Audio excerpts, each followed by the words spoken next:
क्या आप एक सफल एंटरप्रेन्योर बनना चाहते हैं?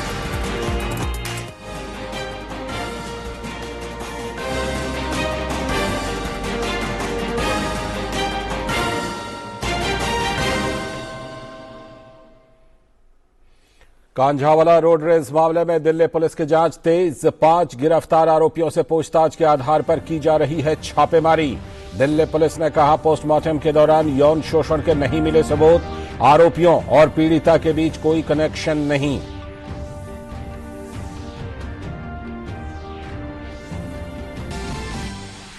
सुप्रीम कोर्ट ने हल्द्वानी के बनभूलपुरा इलाके में रेलवे की जमीन से अतिक्रमण हटाने के हाई कोर्ट के आदेश पर लगाई रोक। अदालत ने रेलवे और उत्तराखंड सरकार को जारी किया नोटिस।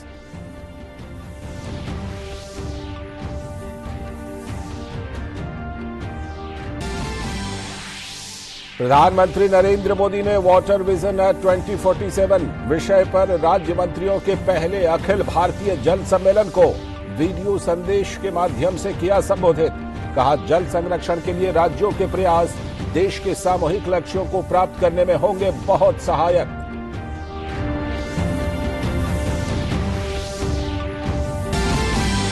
माइक्रोसॉफ्ट के सीईओ सत्या नडेला ने की पीएम नरेंद्र मोदी से मुलाकात। डिजिटल परिवर्तन के नेतृत्व में टिकाऊ और समावेशी आर्थिक विकास पर भारत सरकार के पहल को बताया प्रेरणादायक।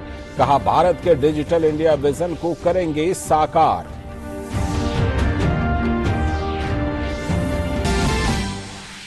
केंद्रीय गृह एवं सहकारिता मंत्री अमित शाह त्रिपुरा के दौरे पर। अमित शाह ने धर्मनगर में जन विश्वास यात्रा को दिखाई हरी झंडी, जनसभाओं को भी किया संबोधित।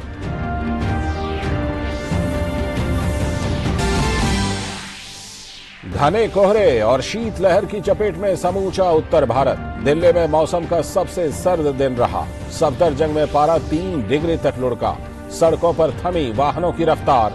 उत्तर भारत में तमाम ट्रेन अपने निर्धारित समय से चल रही हैं लेट। वहीं कम दृश्यता के चलते कई उड़ानें भी स्थगित। और खेल की खबरों में भारत और श्रीलंका के बीच दूसरा T20 मैच आज शाम पुणे में होगा शुरू। मुंबई में खेले गए पहले मैच में भारतीय टीम ने 2 रन से जीत दर्ज कर सीरीज में बना ली है 1-0 की बढ़त।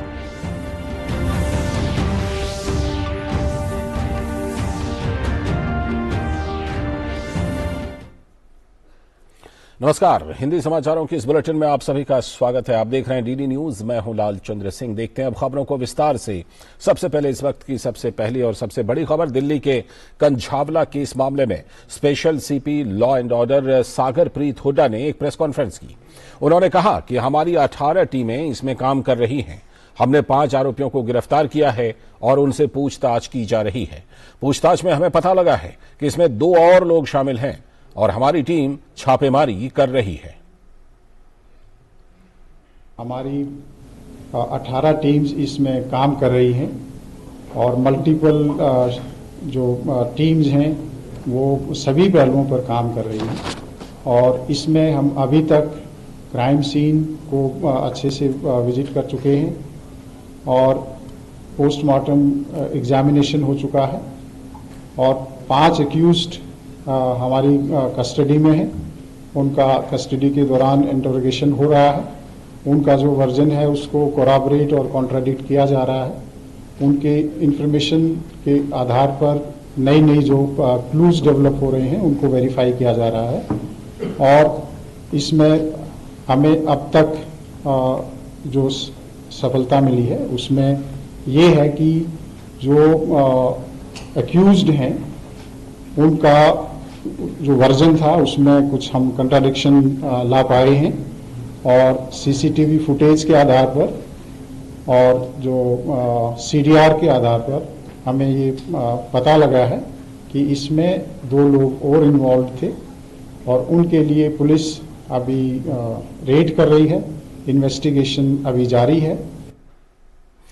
और इस बीच दिल्ली पुलिस कंझावला वारदात में गवाहों के बयान दर्ज कर रही है। Special CP law and order Sagarpreet Hooda ने आगे कहा कि हमने चश्मदीद गवाहों का बयान दर्ज किया है।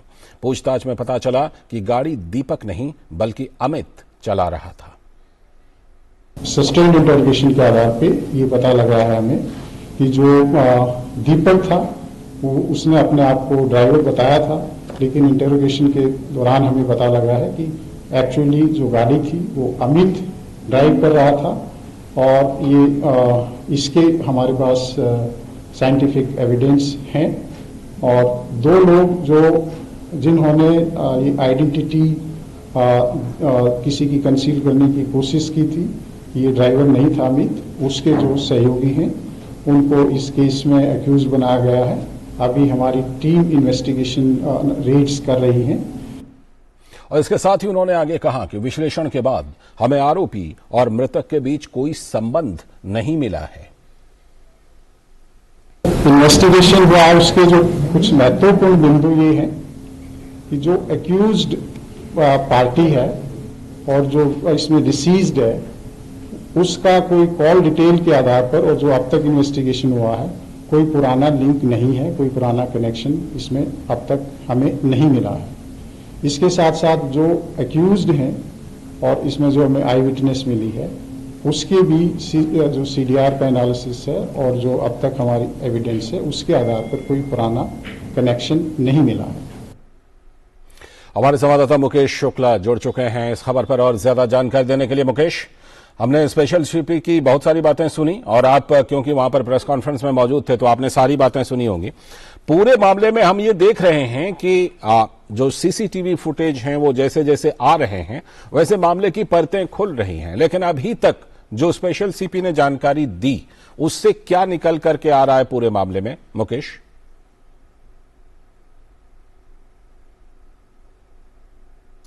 बिल्कुल, जिस तरह से लालचंद जी अब कंझावला ये जो रोड एक्सीडेंट था इसमें नई परतें निकल करके आ रही हैं। स्पेशल सीपी सागरप्रीत हुड्डा ने बताया कि कैसे कैसे ये मामला सुलझता दिखाई दे रहा है, क्योंकि उन्होंने बताया सिलसिलेवार तरीके से कि उस दिन हुआ क्या था। ये पीड़िता जो थी ये स्कूटी से कहां निकली और उसकी गाड़ी का एक्सीडेंट जब उस मोड़ पे हुआ तो वहां पर एक पीसीआर मौजूद थी जिसने रिस्पॉन्ड किया। उस समय एसएचओ को बताया और एसएचओ ने वहां पीड़िता के परिवार को बताया कि ये जो गाड़ी चला रहे हैं ये वहां पर मौजूद नहीं थे। तो वहां से ये निकल करके मामला आया कि पुलिस को इसकी इंफॉर्मेशन हो गई थी समय रहते, लेकिन वो गाड़ी में जो फंस करके आगे गई वो कहां तक खींच करके ले गए, क्या उनको इस बात का इल्म था या नहीं था। इसके मद्देनजर 304 धाराएं जो है वो उस पर लगाई गई हैं और ये बताने की कोशिश की गई है कि उनको इस बात का पता होने के बावजूद भी उन्होंने लड़की की उस वक्त मदद नहीं करी। एक ह्यूमैनिटेरियन जो आपका नजरिया होता है वो दिखाने की जरूरत थी, मानवता दिखाने की जरूरत थी। आप बनस्पत उसके उसको खींचते हुए ले गए। और साथ ही साथ जिस तरह से 2 और आरोपियों को पुलिस इस समय ढूंढ रही है, जिसमें अमित का भाई अंकुश है और एक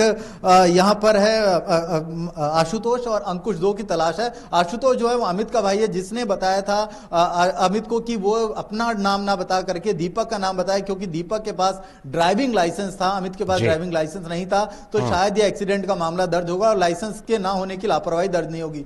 साथ ही साथ अंकुश जिसकी गाड़ी थी उसने सही इंफॉर्मेशन नहीं दी, उसने नहीं बताया कि ये गाड़ी कौन लेकर के गया था, जबकि उसको पता था कि ये गाड़ी किसको दी गई है और उस गाड़ी को कौन चला रहा था। तो इनकी ये इंटेंशन जो है वो मेलाफाइड थी और जो केस को कहीं ना कहीं भटकाने की कोशिश कर रही थी। इस दौरान इन दोनों को और इसमें इनकी तलाश की जा रही है। 18 टीमें लगी हुई हैं। साथ ही साथ इसमें एक और बड़ी बात निकल करके आई कि 164 के जो बयान दर्ज हुए हैं उसमें ये निकल करके आएगा जब मजिस्ट्रेट्स के बाद ये बयान आएंगे पब्लिक में कि किस तरह के बयान दिए गए, क्योंकि अभी वो जो पीड़िता बता रही थी वो नशे में है, लेकिन अभी इसके कोई सबूत नहीं मिले थे कि विक्टिम जो है जो उस समय जिसका मर्डर हुआ वो क्या वाकई में नशे में थी, क्योंकि एफएसएल में उसकी जांच के लिए जो नमूने वो भेजे गए हैं। तो तमाम चीजें अभी धीरे धीरे खुल करके सामने आ रही है और सिलसिलेवार तरीके से पुलिस अपनी कार्रवाई को आगे बढ़ा रही है। ठीक है मुकेश, जिस तरह से कि इसमें एक और जो साथी थी मृतक लड़की की साथी निधि, उससे भी पुलिस पूछताछ कर चुकी है, उससे भी कई तरह की जानकारियां मिल रही हैं।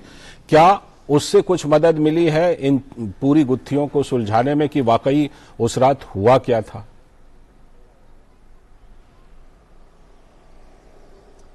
बिल्कुल, देखिए अभी जो पुलिस है वो अपने पूरे के पूरे जो जांच के वो सारा का सारा पब्लिक डोमेन में नहीं लाना चाहती है, क्योंकि पुलिस को पता है कि इसका फायदा दूसरी पार्टी है वो कहीं ना कहीं उठा लेगी अगर वो सारी चीजें निकल करके सामने आएगी। लेकिन पुलिस ये बता रही है कि उसके 164 के बयान दर्ज कर लिए गए हैं, उसमें उसने जो बातें कही हैं उसको लेकर के पुलिस अपनी जांच को आगे बढ़ा रही है। वो कह रही है उस रात वो उसके साथ मौजूद थी और पिछले कई दिनों से उनकी दोस्ती थी। जैसा कि माँ बाप ने कहा कि निधि और इसकी पीड़िता का कोई एक दूसरे से लिंक नहीं था, लेकिन उसकी कॉल डिटेल निकाली तो उसमें पता लगा 29-30 तारीख को इन दोनों के बीच में कम से कम 20 से 25 बार बात हुई है। यानी ऐसे में अब इस बात पर कहीं भी संशय नहीं है कि उस लड़की से उस लड़की का ताल्लुकात नहीं था। उसने बताया कि वो ओयो रूम में जो भी होटल्स बुक थे उस समय वो किसके किसके नाम पे थे और उसको भी पुलिस ने वेरीफाइड किया, हमारे रजिस्टर में एंट्री पाई गई है। तो यहां पर जो इसके बयान है, जो ये चश्मदीद एकलौती चश्मदीद है जिसने इस सब हादसे को अपने सामने देखा और उसके बाद वो भाग गई, तो इसका जो रेलेवेंसी है वो बहुत ज्यादा इंपॉर्टेंट हो जाती है। और 164 के बयान के बाद जब इसकी पड़ताल आगे बढ़ रही है, 304 जो हमने जो सेक्शन लगाया वो इसी मद्देनजर लगाया गया है कि पीड़िता को न्याय मिले और फास्ट ट्रैक कोर्ट में जाना पड़े, तो वो भी ये जो सेक्शन है वो वहां पर कहीं ना कहीं एग्जिस्ट करे। लोग कह रहे हैं कि 302 की डिमांड होनी चाहिए, पीड़िता के लोग कह रहे हैं कि 302 लगनी चाहिए, लेकिन अभी पुलिस 302 के जो साक्ष्य उनको जुटाने में लगी हुई है कि क्या 302 लगेगी या नहीं लगेगी, लेकिन कमोबेश 304 के तहत ही वो आगे बढ़ेगी। चलिए ठीक है, अब देखते हैं ये जांच जिस तरह से पुलिस कर रही है, उम्मीद यही है कि इसमें दूध का दूध पानी का पानी सारा मामला आ जाएगा। बहुत बहुत शुक्रिया मुकेश जुड़ने के लिए। रुख करते हैं एक और बड़ी खबर का, और ये खबर है हल्द्वानी में बनभूलपुरा और गफूर बस्ती में रेलवे की भूमि अतिक्रमण के मामले में सुप्रीम कोर्ट ने बड़ा फैसला सुनाया। सुप्रीम कोर्ट ने नैनीताल हाईकोर्ट के फैसले पर फिलहाल रोक लगा दी है। सुप्रीम कोर्ट ने उत्तराखंड सरकार को नोटिस जारी किया है और साथ ही रेलवे को भी नोटिस जारी किया है। अब 7 फरवरी तक अतिक्रमण नहीं हटाया जाएगा। इस मामले में अगली सुनवाई 7 फरवरी को होगी। सुप्रीम कोर्ट ने कहा कि 1 हफ्ते में लोगों को हटाना उचित नहीं है। माननीय उच्चतम न्यायालय का बहुत धन्यवाद। उन्होंने मानवीय पहलू भी सुना और 4,365 परिवारों के सर पर छत बची रहे इस बात को भी समझा। 40-40, 50-50 साल से लोग वहां रह रहे हैं, उस बात पे भी उन्होंने ध्यान दिया और फाइनली रोक दिया रेलवे को कि आप छत नहीं उजाड़ सकते लोगों के सर से जब तक आपके पास कोई ठोस आधार न हो और जब तक कि आप उनको रिहेबिलिटेट करने का कोई प्लान न हो। और वहीं सुप्रीम कोर्ट के फैसले के बाद सीएम पुष्कर सिंह धामी ने कहा कि हमने पहले भी कहा है कि ये रेलवे की जमीन है, इस मामले में हम कोर्ट के आदेश के अनुसार ही आगे बढ़ेंगे। उस प्रकरण में हमने पहले ही कहा था, क्योंकि वो रेलवे की भूमि है और रेल विभाग माननीय हाईकोर्ट में और माननीय उच्च न्यायालय में जो भी उनका फैसला, जो भी उनका मुकदमा था वो चल रहा था। और राज्य सरकार की तरफ से हमने पहले ही कहा है कि जो भी न्यायालय का आदेश होगा हम उसके अनुरूप आगे कार्रवाई करेंगे। अगली खबर, केंद्रीय जल शक्ति मंत्रालय आज से मध्य प्रदेश के भोपाल में राज्य मंत्रियों के पहले अखिल भारतीय जल सम्मेलन का आयोजन कर रहा है। 2 दिन के इस सम्मेलन का शीर्षक है वर्ष 2047 के लिए जल दृष्टिकोण। प्रधानमंत्री नरेंद्र मोदी ने सम्मेलन के पहले दिन यानी आज वीडियो संदेश के जरिए कार्यक्रम में अपने विचार साझा किए। पीएम मोदी ने अपने संबोधन में कहा कि वाटर विजन एट 2047 अगले 25 वर्ष की यात्रा का अहम पड़ाव है। पीएम ने कहा कि जल संरक्षण के लिए राज्यों के प्रयास देश के सामूहिक लक्ष्यों को प्राप्त करने में बहुत सहायक होंगे। हमारी संवैधानिक व्यवस्था में पानी का विषय राज्यों के नियंत्रण में आता है। जल संरक्षण के लिए राज्यों के प्रयास देश के सामूहिक लक्ष्यों को प्राप्त करने में बहुत सहायक होंगे। वाटर विजन एट 2047 अगले 25 वर्षों की अमृत यात्रा का एक महत्वपूर्ण आयाम है। साथियों, इस सम्मेलन में होल ऑफ द गवर्नमेंट और होल ऑफ द कंट्री इसके विजन को सामने रखकर चर्चाएं होना बहुत स्वाभाविक और आवश्यक भी है। होल ऑफ गवर्नमेंट का एक पहलू यह भी है कि सभी सरकारें एक सिस्टम की तरह, एक ऑर्गेनिक एंटिटी की तरह काम करें। साथ ही पीएम मोदी ने कहा कि सरकार के अकेले प्रयासों से सफलता संभव नहीं है। उन्होंने कहा कि जल संरक्षण से जुड़े अभियानों में जनता और सामाजिक संगठनों को जोड़ना होगा। जो सरकार में है उन्हें इस सोच से बाहर निकलना होगा कि उनके अकेले के प्रयास से अपेक्षित परिणाम मिल जाएंगे। इसलिए जल संरक्षण से जुड़े अभियानों में जनता जनार्दन को, सामाजिक संगठनों को, सिविल सोसाइटी को भी ज्यादा से ज्यादा हमें जोड़ना होगा, साथ लेना होगा। साथ ही पीएम मोदी ने कहा कि जल संरक्षण के लिए टेक्नोलॉजी को बढ़ावा देना होगा। पीएम मोदी ने कहा, जियो सेंसिंग और जियो मैपिंग के जरिए हमें इस दिशा में मदद मिल सकती है। हमें पॉलिसी लेवल पर भी पानी से जुड़ी परेशानियों के समाधान के लिए सरकारी नीतियां और ब्यूरोक्रेटिक प्रक्रियाओं से बाहर आना होगा। हमें प्रॉब्लम्स को पहचानने और उसके सॉल्यूशन को खोजने के लिए टेक्नोलॉजी को, इंडस्ट्री को और खासकर स्टार्टअप्स को साथ जोड़ना होगा। जियो सेंसिंग और जियो मैपिंग जैसी टेक्निकों से हमें इस दिशा में काफी मदद मिल सकती है। साथियों, हर घर तक पानी पहुंचाने के लिए जल जीवन मिशन आपके राज्य का एक बड़ा डेवलपमेंट पैरामीटर हुआ है। कई राज्यों ने इसमें अच्छा काम किया है। और पीएम मोदी ने कहा कि प्रधानमंत्री कृषि सिंचाई योजना के तहत सभी राज्यों में तेजी से काम हो रहा है। इसके अंतर्गत पर ड्रॉप मोर क्रॉप की शुरुआत की गई है।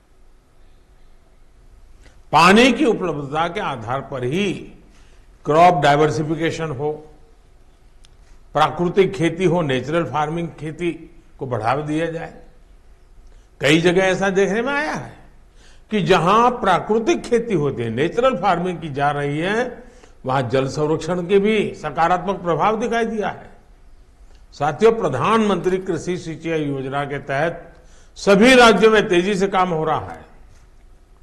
इसके अंतर्गत पर ड्रॉप मोर क्रॉप अभियान की शुरुआत की गई थी। इस स्कीम के तहत देश में अब तक 70 लाख हेक्टेयर से ज्यादा जमीन माइक्रो इरिगेशन के दायरे में लाई जा चुकी है। आज की एक और बड़ी खबर, माइक्रोसॉफ्ट के सीईओ सत्या नडेला ने प्रधानमंत्री नरेंद्र मोदी से मुलाकात की। इसके बाद सत्या नडेला ने एक ट्वीट भी शेयर किया है। उन्होंने अपने ट्वीट में लिखा, डिजिटल परिवर्तन के नेतृत्व में टिकाऊ और समावेशी आर्थिक विकास पर सरकार का गहन ध्यान है, जो काफी प्रेरणादायक है। हम भारत के डिजिटल इंडिया विजन को साकार करने और दुनिया के लिए एक रोशनी बनने में उसकी मदद करने के लिए तैयार हैं।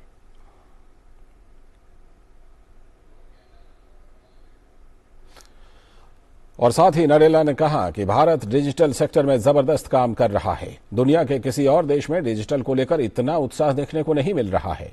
उन्होंने कहा कि अब तक कंपनी बाहरी देशों में अपने प्रोडक्ट्स बनाती थी और भारत में बेचती थी, लेकिन अब कंपनी भारत में प्रोडक्ट्स बनाकर उसे ग्लोबल लेवल पर बेचती है। अमेरिका के बाद भारत में ही माइक्रोसॉफ्ट का सबसे बड़ा डेवलपमेंट सेंटर है। कंपनी भारत में 4 बड़े डेटा सेंटर बनाने के लिए निवेश कर चुकी है। माइक्रोसॉफ्ट के सीईओ सत्या नडेला इन दिनों भारत की यात्रा पर हैं। इस दौरान वो मुंबई, बेंगलुरु और नई दिल्ली का दौरा कर रहे हैं। त्रिपुरा के धर्मनगर में केंद्रीय गृह मंत्री और भाजपा के नेता अमित शाह ने आज पार्टी की जन विश्वास यात्रा को हरी झंडी दिखाने के बाद एक जनसभा को भी संबोधित किया। उन्होंने कहा कि जहां एक ओर पीएम मोदी के नेतृत्व में देश और त्रिपुरा विकास कर रहा है, वहीं लगभग 3 दशक तक कम्युनिस्टों ने यहां शासन किया, लेकिन त्रिपुरा की समस्याओं का समाधान नहीं किया। मैदान 3 सिंथेटिक और एक टर्फ 20 करोड़ रुपए के लागत से हमने बनाए हैं और एक कम्युनिस्ट सरकार त्रिपुरा के सारे कर्मचारियों को 5वें वेतन आयोग में समेट कर बैठी थी। हमारे भाई विप्लव ने उनको 7वां वेतन आयोग देने का काम ये भारतीय जनता पार्टी। और साथ ही उन्होंने कहा कि भाजपा की त्रिपुरा से जनविश्वास यात्रा आरंभ होगी। 8 दिन चलने वाली इस यात्रा का मकसद पार्टी और जनता के बीच संवाद कायम करना है। यहां से जनविश्वास यात्रा शुरू हो रही है। यात्रा 8 दिन चलेगी। 8 जिलों की 60 विधानसभा सीटों में जाएगी। 1000 किलोमीटर चलेगी। 200 से ज्यादा जनसभाएं, 100 से ज्यादा पदयात्राएं और 50 रोड शो ये यात्रा कवर कर हमने आपके विश्वास के अनुरूप जो काम किया है वो बताएं।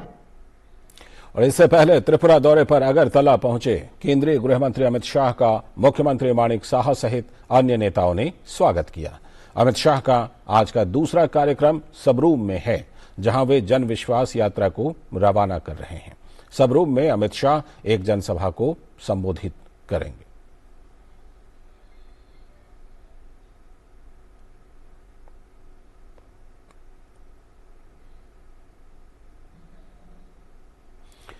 आगे की खबरों में उत्तर प्रदेश के मुख्यमंत्री योगी आदित्यनाथ ने मुंबई में बैंकरों के साथ यूपी ग्लोबल इन्वेस्टर समिट में न्यू इंडिया ग्रोथ इंजन पर इंटरैक्टिव सत्र की अध्यक्षता की। गौरतलब है कि योगी आदित्यनाथ फरवरी के दूसरे सप्ताह में उत्तर प्रदेश सरकार द्वारा लखनऊ में आयोजित किए जा रहे ग्लोबल इन्वेस्टर समिट में निवेशकों को आमंत्रित करने के लिए अपने 2 दिवसीय मुंबई दौरे पर हैं। 2 दिवसीय यह समिट 10 से 12 फरवरी तक आयोजित होगी, जिसमें देश विदेश के निवेशकों के शामिल होने की उम्मीद है। और मुख्यमंत्री योगी आदित्यनाथ से मिलने के बाद विभिन्न बैंकर्स ने उत्तर प्रदेश में बदली हुई कानून व्यवस्था की तारीफ की।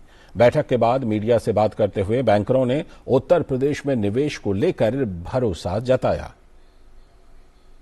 A banker and a part of the financial system, we feel very, very enthused with the stability, the law and order situation, the trust and confidence which the state of Uttar Pradesh is building. And it is giving us confidence with progressive policies for economic development, particularly with more than 90 lakh MSMEs, infrastructure, sector development, startup eco-culture, that Uttar Pradesh is on the way to be a major contributor for India's growth under the leadership of the Prime Minister Narendra Modi ji. Government is leveraging all the potential channels of its GSDP, which means that they are giving necessary impetus for growth of agriculture, and also creating enabling environment for industry to grow, and also inviting the fresh investment through the startup mechanism as well. These are all the levers which will eventually achieve the kind of growth which the state is expecting. Chief Minister had told us that MSMEs are the bedrock of the UP's industrialization. SIDBI has been working very closely with the UP government and with the UP state. SIDBI's headquarters, by the way, happens to be in Lucknow itself. For many years we've been working, but the last 12 months we've seen a tremendous surge in interest from the UP government to take forward MSME programs, from credit guarantee scheme to the loans to the micro and small industries. We are already fully working with the UP government in many different ways. At Exim Bank, we welcome this initiative of the government of Uttar Pradesh, which is led by the Chief Minister, Honorable Chief Minister Yogi ji. What transpired was, of course, some of the confirmations of statistics which we already know. That is, Uttar Pradesh infrastructure development, the pace has picked up a lot. Also, the policy environment is very conducive, and we believe at Exim Bank that there is tremendous scope for the Uttar Pradesh government to increase its manufacturing setups and capacities and also generate employment. G20 presidency के बाद में India का the leadership, it's going global, and the concept is now Vasudhaiva Kudumbaka, one earth, one family, and one future. इस कार्यक्रम के साथ साथ अमृतकाल में यूपी गवर्नमेंट का इनिशिएटिव सबको जोड़ना है, बहुत बेहतरीन बात है। और योगी जी ने आके हमारा सबको मन छीन लिया है। मैं वहीं भी बात भी बोला था, तमिल संगम आयोजन करके पूरा तमिलनाडु को जीत गया। ऐसा कार्यक्रम में not only this the industries and other economic activities, the social connect, the past history, ancient history of the India is also growing. तो ये थी बैंकर्स की प्रतिक्रिया मुख्यमंत्री योगी आदित्यनाथ से मिलने के बाद। हमारे संवाददाता योगेश शेतल जुड़ रहे हैं मुंबई से इस खबर पर और ज्यादा जानकारी देने के लिए। योगेश, हमने बैंकर्स की उत्साहजनक प्रतिक्रिया सुनी, इसका मतलब ये लग रहा है कि जिस मिशन पर, जिस मुहिम में निकले हैं सीएम योगी आदित्यनाथ, वो उसमें कामयाबी मिलती हुई दिख रही है उनको। क्या क्या उनका कार्यक्रम है? देखिए, निवेशक और बैंकर्स दोनों से उनकी मुलाकात की, क्योंकि अगर कोई निवेशक वहां पे आएगी, कोई अगर इंडस्ट्री अगर वहां पे आएगी, तो उसका कहीं ना कहीं जो है बैंकिंग सेक्टर से सीधा जुड़ाव रहता है निवेश के, अगर किसी भी परिप्रेक्ष्य को अगर देखा जाए तो। इसी को लेकर आज की बैठक थी। जैसा कि हमने कल देखा था, कल योगी आदित्यनाथ जब आए थे तो शाम में, कल देर शाम जो है वो यूपी के जो लोग हैं यहाँ पे, उनसे उन्होंने मुलाकात की थी। और आज जो है उनका सघन कार्यक्रम था, जिसमें वो पहले बैंकर से मिले, फिर वो इन्वेस्टर से मिले। जो टॉप इन्वेस्टर्स हैं, जो टॉप कंपनीज है, वो उनके प्रतिनिधि जो है वो यहाँ पे आए थे। हीरानंदानी ग्रुप के, पीरामल ग्रुप के, बिरला ग्रुप के, कई सारे जो बड़ी नामी गिरामी कंपनी है, उसके जो प्रतिनिधि है वो यहाँ पे आए थे। अगर योगी आदित्यनाथ की अगर बातों को अगर बुलेट पॉइंट में समझें तो सबसे बड़ी बात जो उन्होंने कही वो ये था कि जो करीब 11% जो फर्टाइल लैंड है पूरे देश का, वो जो है वो उत्तर प्रदेश में है। 2017 के बाद से कोई दंगा वहां पे नहीं हुआ। इसके अलावे जो ईज ऑफ इन्वेस्टमेंट है, जो बिजनेस है, उसको लेकर कई सारे स्टेप्स जो है वो लिए गए हैं। 4 लाख करोड़ रुपए का निवेश जो है वो वहां पे आया है पिछले अगर 5-6 सालों में अगर बात करें तो। तमाम सारी चीजें जो थी वो उन्होंने रखा। एक उत्तर प्रदेश की जो साफ, स्वस्थ और निवेश फ्रेंडली जो छवि है उसको यहाँ पे रखने की उन्होंने कोशिश की। इसके बाद जो है शाम में जो है वो बॉलीवुड के जो इंटरटेनर्स हैं, जो अभिनेता हैं, अभिनेत्री हैं, उनसे भी मुलाकात जो है वो भी संभावित है, वो उनसे मुलाकात करेंगे। क्योंकि उत्तर प्रदेश में बॉलीवुड को लेकर, शूटिंग को लेकर, इंटरटेनमेंट को लेकर क्या संभावनाएं हैं, उसको लेकर लगातार काफी मुखर रहे। अलग अलग मंत्रालय जो है वो भी काफी मुखर रहा है। और इसको लेकर जो भी चीजें वहां पे अलग अलग मंत्रालय, अलग अलग विभाग के जरिए की जानी होती है, उसको लेकर कोऑर्डिनेशन किया जा रहा है। एक बात यहाँ पे यह भी बोलना जरूरी होगा कि योगी आदित्यनाथ के साथ जो उनके कोर मिनिस्ट्रियल जो ग्रुप है, साथ में जो ब्यूरोक्रेट्स है, एडिशनल सेक्रेटरी से जुड़े हुए जो भी बड़े बड़े पद हैं, वो अधिकारी भी यहाँ साथ में आए हैं, ये सुनिश्चित करने के लिए कि किसी भी तरह का अगर भ्रम की स्थिति है या किसी को कोई कंफ्यूजन है तो उसको तत्काल वहीं पर जो है कॉन्सेप्ट क्लियर किया जाए। तो कुल मिलाकर अगर आप देखें तो पूरी तैयारी करके आए हैं, क्योंकि लगातार उनका अगर आप पिछले देखें तो 5 तारीख से 27 तारीख तक लगातार कार्यक्रम है। करीब 8 बड़े शहरों में कार्यक्रम है। ये पहला शहर है जहां पे उनका कार्यक्रम हो रहा है। इसके बाद हैदराबाद है, कैलकाटा है, इसके अलावा साउथ इंडिया जो है वहां के कुछ बड़े शहर है। हर जगह से उनकी कोशिश की जा रही है। और जो 10 से 12 तारीख तक जो 3 दिनों का जो ग्लोबल समिट है, वहां ज्यादा से ज्यादा निवेश किस तरीके से आए, किस तरीके से निवेशकों में विश्वास का माहौल पैदा हो, इसके लिए इससे पहले देश के बाहर कई सारे देशों में भी इस तरीके के आयोजन कर चुके हैं, ताकि विदेशी इन्वेस्टमेंट जो है, जो फॉरेन इन्वेस्टर है, वो यहाँ है। ये जो घरेलू जो निवेशक है, उनको आकर्षित करने के लिए जो है वो प्रयास चल रहा है। आज मुंबई में उनका दूसरा और आखिरी कार्यक्रम है। शाम में एक कार्यक्रम है, उसके बाद वापस जो है उत्तर प्रदेश के लिए यहाँ से रवाना होंगे। ये कोशिश रंग लाती हुई दिख ही रही है, क्योंकि विदेशी निवेशकों में से ही लगभग 20,000 करोड़ रुपए के प्रस्ताव तो मिल चुके हैं। बहुत बहुत शुक्रिया योगेश जुड़ने के लिए और इस खबर पर विस्तार से जानकारी देने के लिए। और इसी के साथ वक्त आ गया एक ब्रेक का, और ब्रेक के बाद जब लौटेंगे तो देखेंगे आज की कुछ और बड़ी खबरें। देखते रहिए डीडी न्यूज। पहाड़ियों में या ऊंचे प्रदेशों में रहने वाले लोग ठंड के आदी होते हैं, फिर भी शीतलहर उनके लिए जानलेवा हो सकती है। सबसे बड़े खतरे हैं शरीर का तापमान कम हो जाना, फ्रॉस्ट बाइट और फेफड़ों में सूजन आना। बाहर जाने से पहले मौसम पूर्वानुमान से वाकिफ होना अनिवार्य है। कहीं जाते वक्त धर्मशाला, पंचायत घर और नजदीकी चिकित्सा सेवा से अवगत रहें। खराब मौसम के कारण आप रास्ते में फंस सकते हैं। वाटरप्रूफ थैली में पर्याप्त कपड़े, भोजन और पानी साथ रखें। नम और गीले कपड़े तुरंत बदलें। गर्म पेय पीते रहें।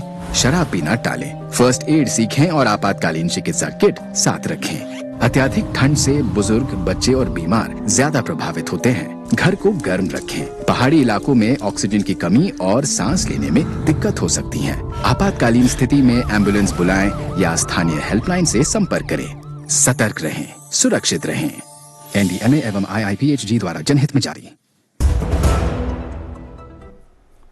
ब्रेक के बाद एक बार फिर से आपका स्वागत है। आप देख रहे हैं डीडी न्यूज पर समाचार बुलेटिन। आगे की बड़ी खबरों में राजस्थान के जयपुर में आज पुलिस जांच एजेंसियों के प्रमुखों के तीसरे राष्ट्रीय सम्मेलन का उद्घाटन हुआ।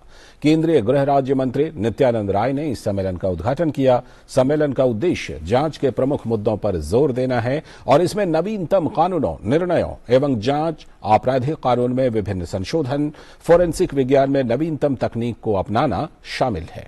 यह सम्मेलन विभिन्न तकनीकी सत्रों में आयोजित किया जाएगा। सम्मेलन में जांच में प्रौद्योगिकी के उपयोग, विभिन्न जांच एजेंसियों के बीच समन्वय, आतंकवाद से संबंधित वित्तीय सहायता और इसकी जांच पर प्रकाश डाला गया है।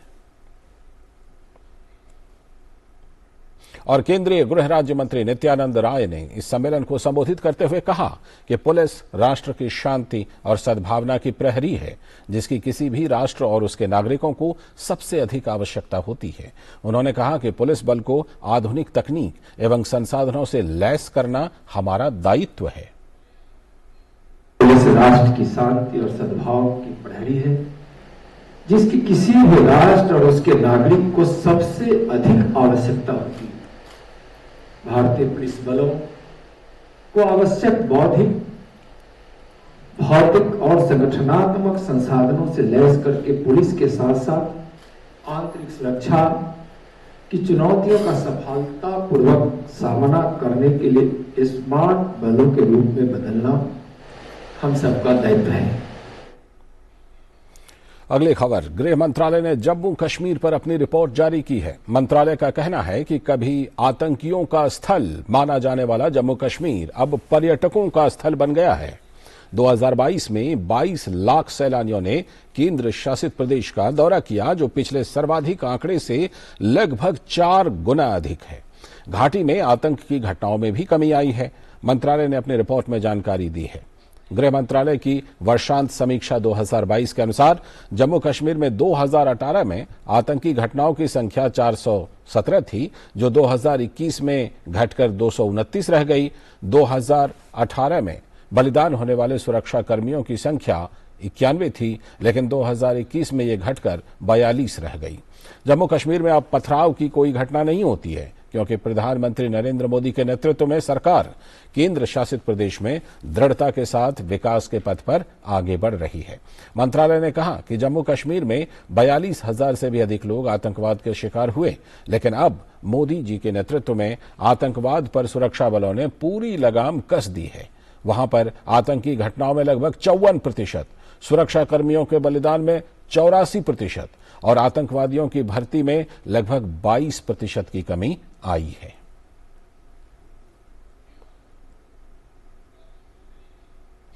और इसके बीच कश्मीर के एजाज अहमद अहंगर उर्फ अबू उस्मान अल कश्मीरी को सरकार ने आतंकवादी घोषित कर दिया है। केंद्रीय गृह मंत्रालय के अनुसार आतंकवादी एजाज अहमद अहंगर का अलकायदा और अन्य आतंकवादी समूहों के साथ संबंध है और आतंकी एजाज भारत में इस्लामिक स्टेट को फिर से शुरू करने की तैयारी में जुटा हुआ है। गृह मंत्रालय के मुताबिक वो फिलहाल अफगानिस्तान में बसा है। वो इस्लामिक स्टेट जम्मू कश्मीर के प्रमुख भर्ती करने वालों में से एक है। केंद्रीय गृह मंत्रालय ने एक अधिसूचना के माध्यम से घोषित किया कि उसे गैर कानूनी गतिविधियां रोकथाम अधिनियम 1967 के तहत आतंकवादी घोषित किया गया है। अधिसूचना में कहा गया है कि गैर कानूनी गतिविधियां रोकथाम अधिनियम यूएपीए 1967 के तहत चौथी अनुसूची में शामिल होने के साथ अहंगर आतंकवादी घोषित होने वाला 49वां व्यक्ति होगा। गृह मंत्रालय के मुताबिक अहंगर कश्मीर में आतंकवाद को बढ़ावा देने की दिशा में काम कर रहा है और उसने अपने कश्मीर आधारित नेटवर्क में शामिल करने के लिए लोगों की पहचान करने की प्रक्रिया शुरू कर दी है।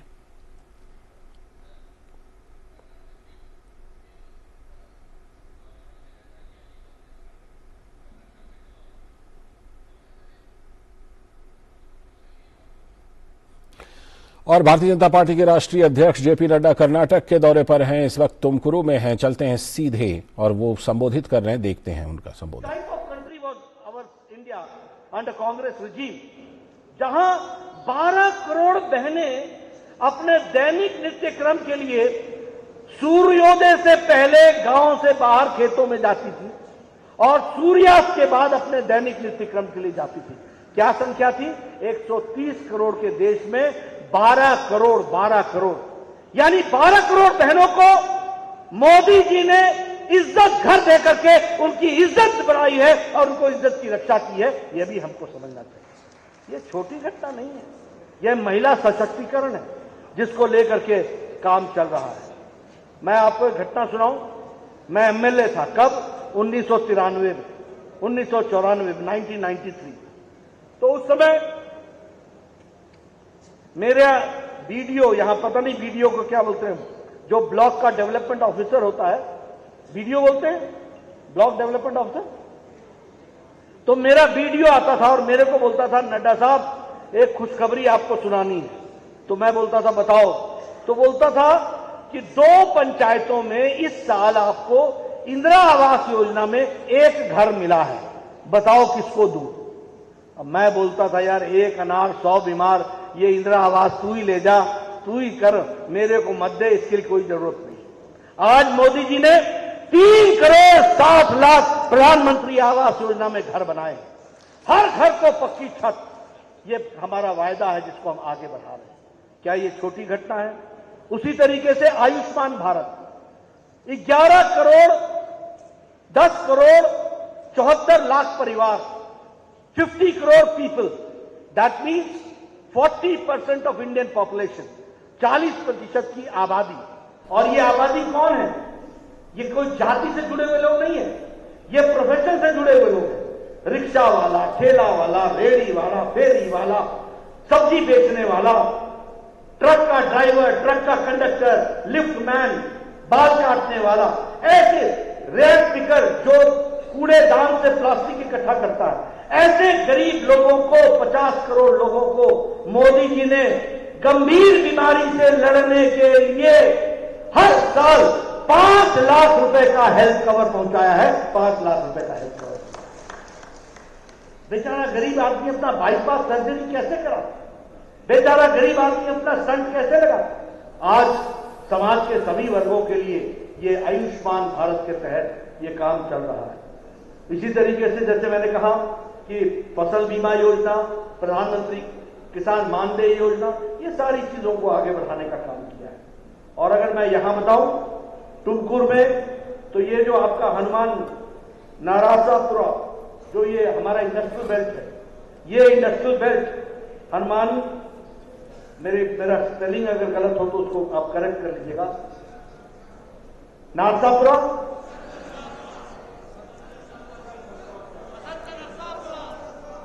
नरसापुरा, ये आज टुमकुर में एशिया का लार्जेस्ट इंडस्ट्रियल एरिया डेवलप हो रहा है।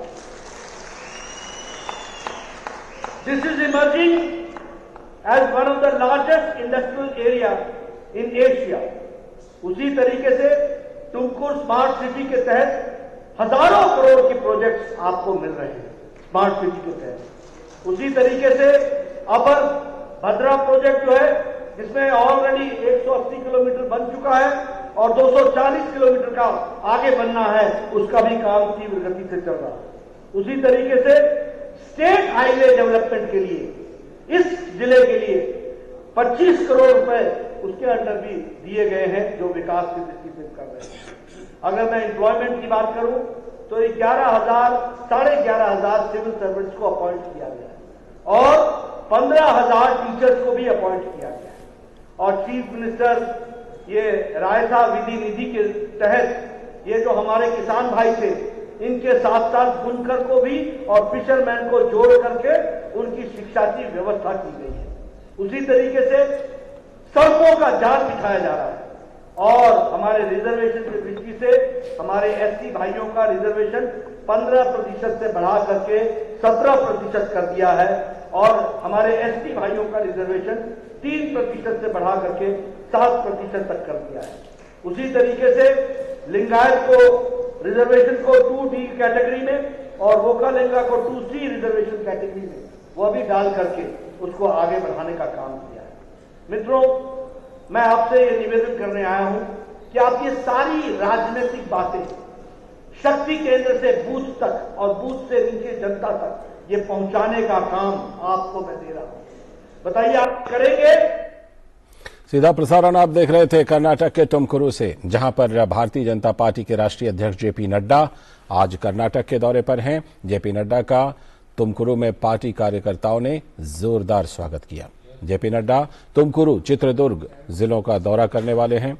इस दौरान पार्टी के नेताओं और कार्यकर्ताओं के साथ बैठकों में भाग लेंगे। वो कुछ प्रमुख मठों का भी दौरा करेंगे, जिसमें एक प्रमुख सिद्ध गंगा मठ भी शामिल है। नड्डा आज तुमकुरू और मधुगिरी विधानसभा क्षेत्रों के भाजपा के शक्ति केंद्र प्रमुखों की बैठक में भाग ले रहे हैं। जेपी नड्डा चित्रदुर्ग में वीरा मदकरी नायक, ओनाके ओब्बावा, BR आंबेडकर की मूर्तियों पर माल्यार्पण करेंगे और पार्टी के कार्यकर्ताओं की बैठक में भाग लेंगे। इसके साथ ही जेपी नड्डा सिरिगेरे तरलाबालू मठ का भी दौरा करेंगे। प्रधानमंत्री नरेंद्र मोदी 27 जनवरी को परीक्षा पर चर्चा कार्यक्रम में शिरकत करेंगे। परीक्षा पे चर्चा कार्यक्रम में शामिल हो चुके छात्रों ने अपने अनुभव साझा किए हैं। अलीगढ़ की रहने वाली छात्रा उपासना ने बताया कि किस तरह से आजकल गैजेट्स का प्रयोग समझदारी से करना चाहिए। वहीं चूरू राजस्थान की रहने वाली पायल ने बताया कि उन्होंने बोर्ड की तैयारी में उन्हें काफी मदद मिली है। मेरा सिलेक्शन हुआ था 2020 में परीक्षा पे चर्चा पे, जिसमें जाकर मेरे को बहुत अच्छा लगा। वहां पर हमारे माननीय नरेंद्र मोदी जी ने काफी कुछ हमको इतना अच्छा बताया स्टडीज के बारे में। उन्होंने हमको सबसे इम्पोर्टेंट पॉइंट ये बताया था कि कभी हम गैजेट से, जो आज की यूथ जनरेशन है वो गैजेट्स के पास ज्यादा जा रही है और अपनी स्टडी से डाइवर्ट हो रही है, तो हमको गैजेट के मतलब गैजेट्स, मोबाइल, लैपटॉप वगैरह इन सबके काफी यूजफुल इफेक्ट्स भी हैं, पॉजिटिव इफेक्ट हैं, बट समटाइम्स नेगेटिव भी होते हैं, तो हमको पॉजिटिवली उसे यूज करना चाहिए। परीक्षा पे चर्चा हमारे honourable prime minister Shri Narendra Modi ji की एक ऐसी पहल है जिससे बोर्ड एग्जाम में अपेयर होने वाले हर स्टूडेंट, उनके टीचर, उनके पेरेंट्स अपने देश के प्राइम मिनिस्टर को अपने इतना करीब पाते हैं कि उनसे अपनी सारी प्रॉब्लम शेयर करते हैं कि हमें कैसे पढ़ना है, किस एग्जाम फोबिया के बारे में डिस्कस करते हैं, सारी चीजें करते हैं। और हमारे PM सर भी उन्हें बहुत अच्छे से गाइड करते हैं, मोटिवेट करते हैं। प्रधानमंत्री जी ने हमें टिप्स बताए बहुत सारे और उनसे मिलकर हमें बहुत ज़्यादा खुशी हुई। मैं अभी 12th क्लास में हूँ और मैंने अभी उन्हीं आइडिया से अपनी बोर्ड एग्जाम की तैयारी कर रखी है और मैं अपने बोर्ड एग्जाम के पेपर देखकर अच्छा परसेंट लाना चाहती हूँ। और उसके बाद में मैं प्रधानमंत्री जी ने जो हमें आइडिया था दिए थे, मैं उन्हीं को फॉलो कर अपनी नीट की तैयारी करना चाहती हूँ और मैं नीट क्लियर कर डॉक्टर बनना चाहती हूँ और उन गरीबों की हेल्प करना चाहती हूँ। मैं जब अपनी बच्ची को यहाँ से लेके गया था परीक्षा पे चर्चा पे, तब ये 9th क्लास में पढ़ती थी और ये अभी 12th के अंदर है और इन 3 साल के पीरियड के अंदर इसने माननीय मोदी जी के द्वारा बताए गए टिप्स के अच्छा परफॉर्मेंस किया है। तो ये वो छात्र थे जो परीक्षा पे चर्चा में हिस्सा ले चुके हैं पहले, और परीक्षा पे चर्चा 2023 में जो भी इच्छुक विद्यार्थी हों वो अपने सवाल पूछ सकते हैं। आप अपने सवाल ddnews.ppc@gmail.com पर 10 जनवरी तक भेज दें। इनमें से कुछ चुनिंदा सवालों को ताल कटोरा स्टेडियम में 27 जनवरी को होने वाले मुख्य कार्यक्रम के दौरान शामिल किया जा सकता है। आपके सवाल HD फॉर्मेट में होने चाहिए। और दूरदर्शन और आकाशवाणी के लिए खुशखबरी है। प्रसार भारती के दोनों संस्थान अब आपको नए रूप में नजर आएंगे। इसके लिए भारत सरकार 2,500 करोड़ रुपए खर्च करेगी। डीडी और आकाशवाणी का कैसा होगा नया स्वरूप, बता रहे हैं हमारे संवाददाता राजेश राज।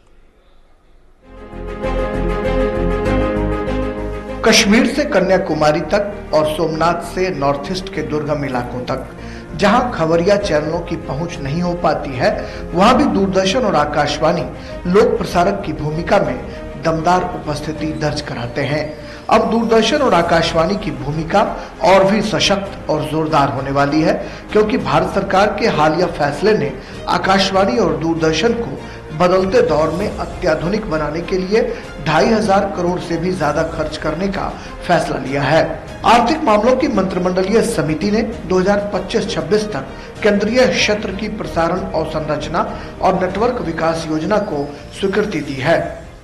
इसके अंतर्गत दूरदर्शन ऑल इंडिया रेडियो के स्टूडियोज बनाने का काम किया जाएगा। ब्रॉडकास्टिंग इक्विपमेंट को मॉडर्नाइजेशन और डिजिटाइजेशन करने की दिशा में काम किया जाएगा। अच्छे प्रोग्राम बने, कंटेंट अच्छा बने, उस दिशा में काम करने के लिए पैसा मिला है।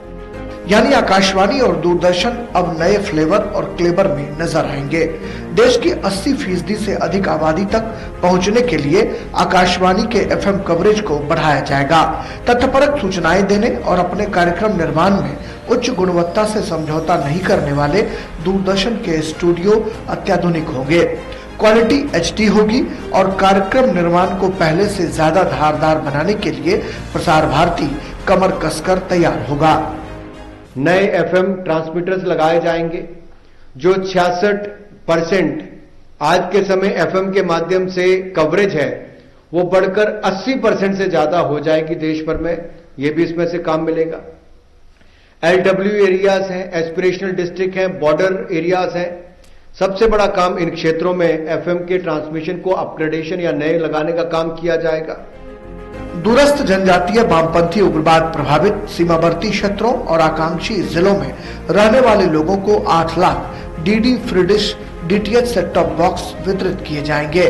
टीवी और रेडियो प्रोडक्शन, ट्रांसमिशन और संबद्ध मीडिया से जुड़ी सेवाओं समेत विभिन्न कंटेंट निर्माण के क्षेत्र में अनुभवी व्यक्तियों के लिए ऑल इंडिया रेडियो और DD के कंटेंट निर्माण और रचनात्मक कंटेंट के क्षेत्र में अप्रत्यक्ष रोजगार की पर्याप्त संभावनाएं भी ये योजना विकसित करेगी। देश का सबसे बड़े टेलीविजन नेटवर्क दूरदर्शन चप्पे चप्पे पर रखता है नजर। जमीन से लेकर आसमान तक हर गतिविधियों पर होती है हमारी नजर।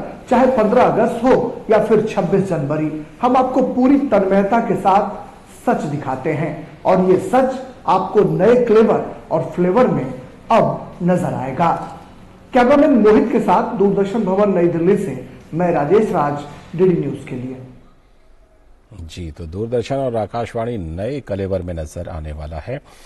अगली खबर, केंद्रीय सड़क परिवहन और राजमार्ग मंत्री नितिन गडकरी ने कर्नाटक की अपनी यात्रा के दौरान बेंगलुरु चेन्नई एक्सप्रेसवे की प्रगति का निरीक्षण किया। 262 किलोमीटर लंबे बेंगलुरु चेन्नई 8 लेन एक्सप्रेसवे का लक्ष्य यात्रा के समय को लगभग 7 घंटे से घटाकर 3 घंटे से भी कम करना है। बेंगलुरु चेन्नई एक्सप्रेसवे भारतीय राष्ट्रीय राजमार्ग प्राधिकरण द्वारा 26 नए ग्रीन एक्सप्रेसवे में से एक है। एक्सप्रेसवे को 16,730 करोड़ रुपए से भी अधिक की लागत से बनाया गया था। इसकी आधारशिला मई 2022 में प्रधानमंत्री नरेंद्र मोदी ने रखी थी।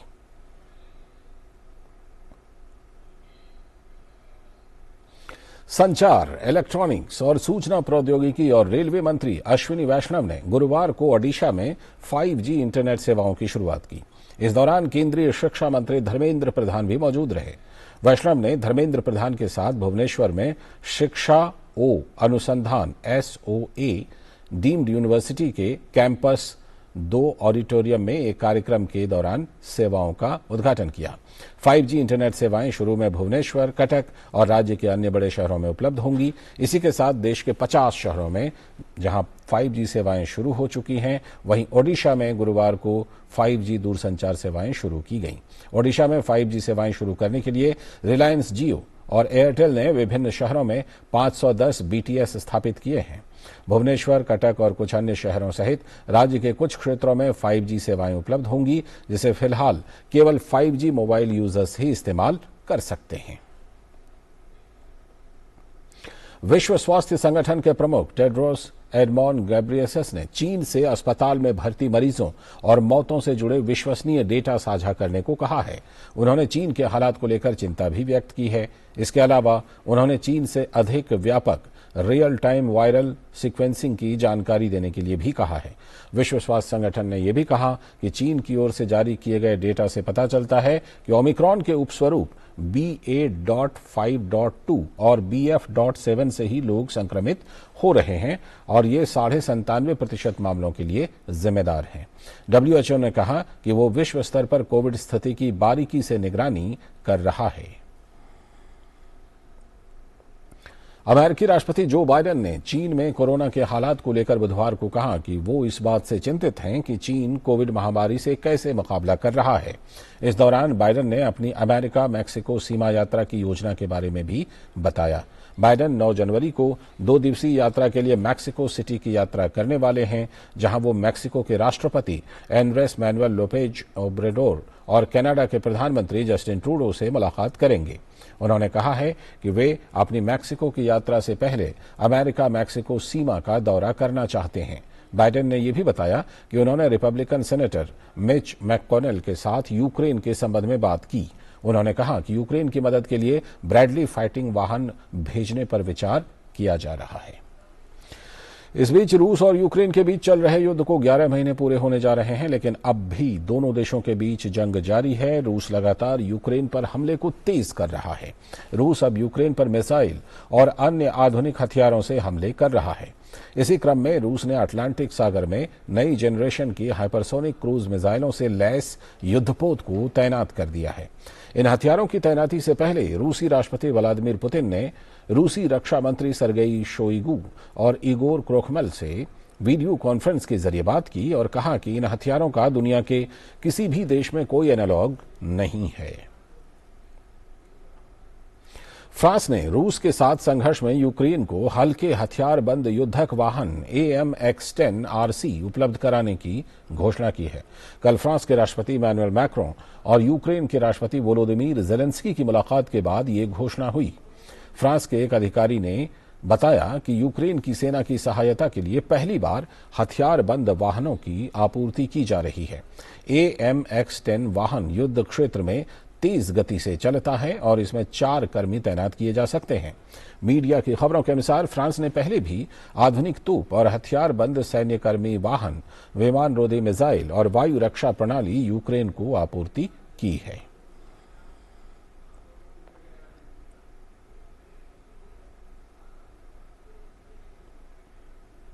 और इस बीच रूसी मिसाइल हमलों ने पूर्वी यूक्रेन के द्रुजकिवका में एक आइस स्केटिंग रिंक को नष्ट कर दिया है।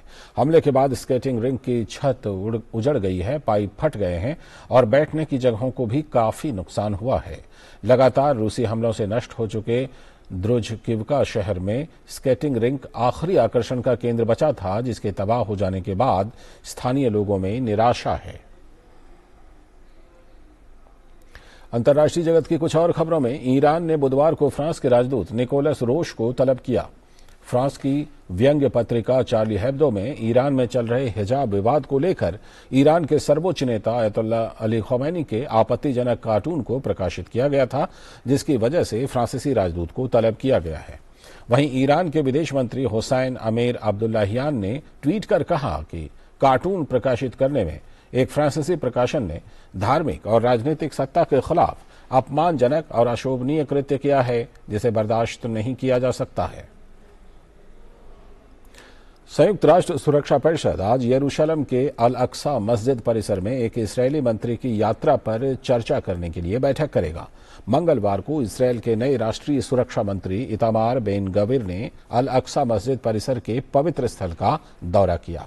मंत्री के इस दौरे को लेकर तनाव की स्थिति बन गई है। इसे लेकर कई मुस्लिम देशों ने भी इसराइल के खिलाफ आपत्ति दर्ज कराई है। अल अक्सा मस्जिद इस्लाम में तीसरा सबसे पवित्र स्थल है।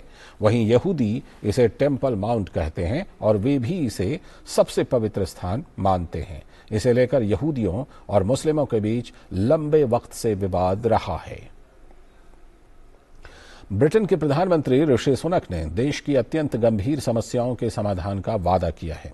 इनमें मुद्रास्फीति घटाने से लेकर अवैध प्रवासन के मामलों में कमी लाना शामिल है। सुनक ने पूर्वी लंदन में कल एक भाषण में कहा कि उनकी सरकार लोगों के बच्चों और उनकी आगामी पीढ़ी के बेहतर भविष्य का निर्माण करेगी।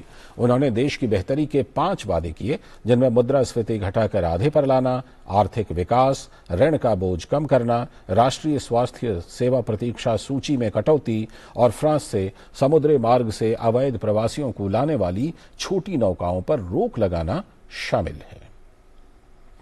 इसी के साथ इस बुलेटिन में इतना ही, लेकिन डीडी न्यूज पर खबरों और कार्यक्रमों का सिलसिला लगातार जारी है। नमस्कार।